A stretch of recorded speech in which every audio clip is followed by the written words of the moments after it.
leur journée entière à faire ce bruit de raclement sans se rendre compte qu'elles entretiennent l'inflammation. Parlons maintenant du tabac et du vapotage. La fumée et les produits chimiques irritent directement toute la gorge et les voies respiratoires.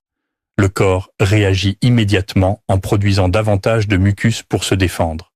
Même le tabagisme passif peut suffire à maintenir une inflammation chronique. Et le vapotage n'est pas une solution magique. Beaucoup pensent que la cigarette électronique est plus douce, mais la chaleur et les substances inhalées irritent également les tissus. Le corps continue donc à produire du mucus. Il faut aussi parler des sinus.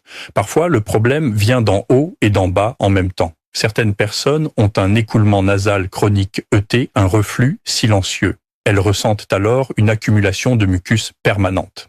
Mais il existe souvent une différence. Le mucus lié au sinus est généralement plus liquide et accompagné de nez bouché, de pression dans le visage ou de maux de tête. Le mucus lié au reflux est souvent plus épais, plus collant, plus présent le matin ou juste après les repas.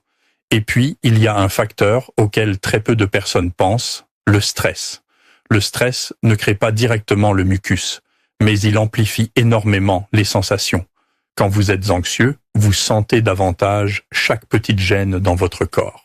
Vous vous concentrez sur votre gorge, vous avalez plus souvent, vous vous raclez davantage la gorge, et le cerveau finit par rendre cette sensation encore plus présente. J'ai vu des personnes convaincues d'avoir quelque chose de très grave alors qu'elles souffraient surtout d'un reflux chronique, aggravé par l'anxiété. Maintenant, parlons de ce qu'il faut réellement faire pour améliorer la situation.